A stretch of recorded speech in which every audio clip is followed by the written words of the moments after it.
Now at the Mahārāja Nābhi is very happy because the Lord has appeared, and they were doing some sacrifices to the Lord. And now he is giving certain things. Prabhupada is saying something very interesting here. That number one is that the devotees, they are so much happy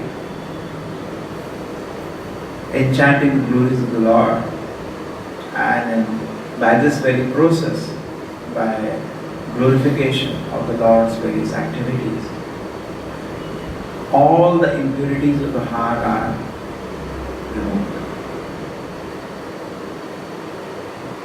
Such a joyful process. The process does not involve any gymnastics, simple process. We glorify the Lord by glorification of His names and qualities and attributes and form and paraphernalia. What do you glorify? Simply God is great, God is merciful, how long we can speak that? But speak something. Prabhupada went to different parts of the world. They said, why you come here? We already have something. Prabhupada said, that's fine. How much you can tell about the Lord? Just like the impersonalists, what they can glorify. When you deny the Lord's personality, what you can glorify? You can't glorify Him.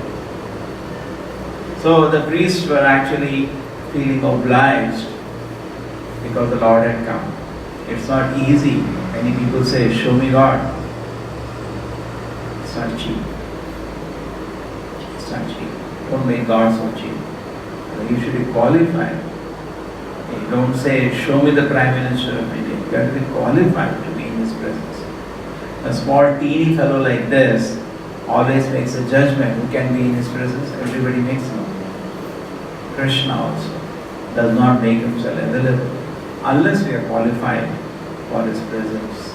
Because we can't handle that. Rather we get envious. Krishna is always there in everybody's heart. He is waiting to come in front of you, stand and embrace you, talk to you. And not only that, what we do when we see the Lord, we will fall at His feet, we will offer wonderful prayers. So Krishna is waiting for that. Next second, if you are ready, He wants to talk to you, face to face. But still, Krishna has come in that arena. Therefore, Mahārāja Nābhi is saying, even for great sages who are so pure, this is so rare. You are so obliged. When you go somewhere, you feel you oblige a person. That is nonsense. What obligation? You are simply wasting your time and his time. But when Krishna comes, it's a real obligation. We should feel grateful to Krishna. You are so kind, therefore obliged. Therefore we should be thanking the deity. Krishna, you have come here, giving us an opportunity to serve.